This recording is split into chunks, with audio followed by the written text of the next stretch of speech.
Welcome to Know Your Money. I'm your host, Bronwyn Wayner. With me is Craig Finch, my business partner from Growth Financial Planning. Joining us today and every day is our sound engineer, Warren Grimsley. In our podcast, we will explore our relationship with money and how the psychology of it impacts our financial decisions, as everyone thinks about money differently. We will be presenting a variety of financial topics in an easy-to-understand way, which we hope will assist you in managing your money. Hi, everybody. Welcome. This episode is about why don't I stick to my monthly budgets. How are you, Craig? How are you, Warren? Bron, I'm very good, and good to see you all. Good to see you, Warren. Lovely to see you guys on this beautiful Monday. Yes, amazing. So let's get into this one. The main thing is that, first of all, I think some people don't even have a budget. So if you are one of those people, I think it's really important to get one. Secondly, I found a lot of people, they create a budget where they look at what they think they're going to spend on certain things. So they get their salary in and they say, okay, I'm going to sit down and I'm going to do my budget and I'm going to put extra groceries, extra that. And it doesn't always help you because there's no actual plan to that. Yeah. I think it's more like an idea. Yes. Yeah. Exactly. And what we found is that if you actually take your transactions and go through every single one, put it into a budgeting tool, use something and really look at it, you can see where it goes. I mean, Craig, I don't know if you remember where Matt said that they were looking at their budget and they were wondering where 8,000 Rand came from, or whatever the amount was. And it was because it was during COVID and they weren't going out and eating out. So, Ron, you're right. I think in every single person's monthly budget, there's money that just seems to disappear. And COVID showed us that we weren't driving our cars, we weren't going to eat out, we were at home. Suddenly there was more money in our accounts. Where did that money come from? And what you need to do is look at the transactions, not only your bank statements, you must look at your credit cards as well. So in a budgeting tool, you take 3 months at least of your bank statements, at least 3 months of your credit card statements, put that down and you allocate it to different areas of where am I spending money on food, going out, am I drawing cash too much? Why am I always drawing cash? And that cash goes inside my purse and out. I never see it again. Where is that going to? And you allocate that money to specific items. And what people mostly do, even if you do a budget, you do it after the fact. I'm very good at that. I know what happened the month before. But you got to know what happened the month before against what your goal is. And your goal is your budget. And that obviously must be a realistic budget. So sorry. So you're saying budgeting tool, but for the layman like me, what do you mean? So we actually have created a budgeting tool that you could get from us off our website. Or there's a really good app called 22/7, which I'm sure we've mentioned. Yeah, we have talked about that, yeah. And that actually allocates everything for you and you can see. But the biggest part of budgeting and why I think people don't stick to it is because you give yourself a monthly budget and sometimes it can be impossible. And the one element that's left out in budgets is exceptions. Just now you were saying, Warren, something happened to your phone. Yeah. That wasn't planned in your budget. No, I didn't plan to break it. Exactly. And those things do happen. Something comes up literally every single month for people. And you need to have this exceptions folder a part of your budgeting plan. Yes, agreed. Because if you're strict as to the penny, let's say, or to the cent, and something goes wrong, then you're in trouble, yeah.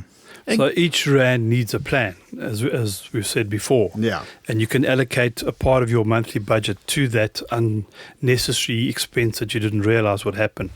No. And you have to do that. Like what you were saying earlier, Craig, during COVID, people had this extra flow of money because they weren't spending it on petrol and they weren't spending it on eating out. How many of those people still have that money that they had? They found another plan for that money. It went to something else. You then did online shopping. You did something. Money has an energy, it has a flow, it needs to come in and it needs to go out. And if you're not creating the flow, it will find its flow. Yeah, definitely. And I think that budgeting is a scary exercise and you don't want to look at it. You think, my goodness, I was over, I don't want to be another failure another month. But if you take control of that and you do it every single month, you can start allocating it in the correct way. And maybe you don't spend money where you normally spend it unnecessarily, like drawing cash when you don't need to draw the cash.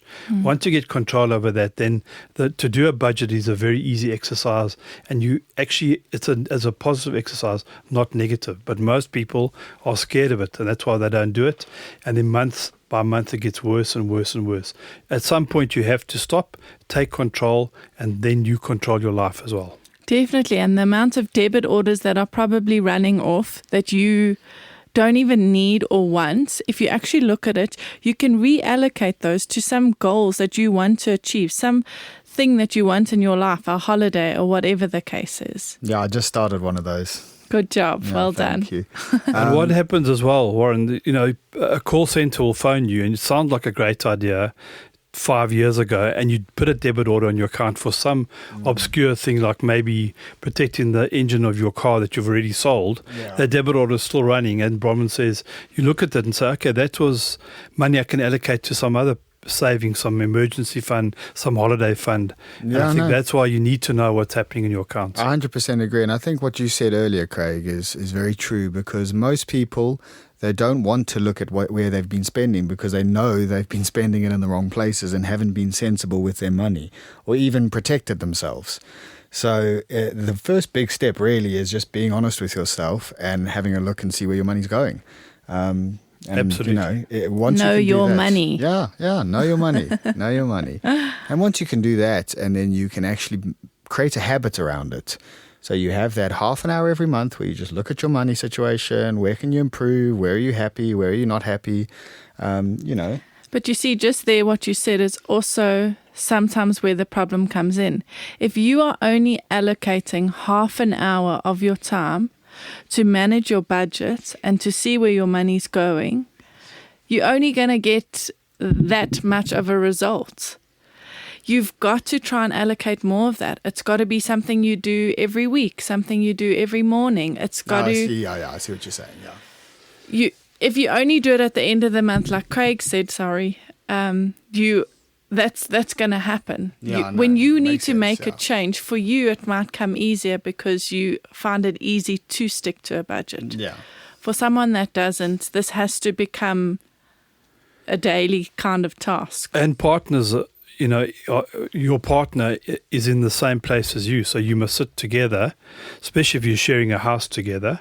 You must sit and talk about your budgets together, and you allocate funds together, and you go through it together. And that's an important exercise because one partner might be a saver, the other one might be a spender. And the format to use, you can use the app, you can use a spreadsheet, or you can even use a paper ruled lined paper diary kind of scenario. You can use any format to record your budget as long as you do it. It's funny you were saying every day, actually, Bronwyn, because I remember reading a book recently, which I can't remember the name of, but the guy basically said to change his habit on spending, he would carry around a little black book with him, and every time he bought something, he would write in it, and the amount, where, and etc., the details. And then at the end of the day, he would evaluate, was it worth buying that? Did I need that? And just the act of doing that, of having to bring out the book every time and write it down, made him think before he even purchased things. So he said, I'm going to have to write this chocolate bar in the book. I don't really want to have to do that because I know I'm going to be annoyed with myself later. So he then wouldn't buy the chocolate bar. Exactly that, because if you just switch your light on, you just change your shoelace, you just swipe your credit card because it's a habit. You're not necessarily doing it for a reason. So get a handle on your budget and you really can make a difference. And speak to someone to help you. I'm sure there's someone around you that is using a budgeting tool, is doing something that's helpful. And yeah. But it's recording those transactions and sitting down and doing it daily. It would be amazing if you could do that, but making sure that you know exactly what is spent and where it's spending, where you spent it, and also what your income is, what income is coming through. So it's checking what happens in your bank account, and if you do have a credit card, which is another episode we'll discuss, is what is happening in your credit card as well, because that is also very, very frightening. So the take homes from this is to be more accountable, see what you are spending things on, and instead of looking at what your future is, look at what your spend is today. Thank you for listening. If you have enjoyed this podcast, please subscribe or visit our website www.growthfp.co.za. The information we have provided in this podcast is our personal opinion. For more detailed information, please discuss your financial situation with a financial planner.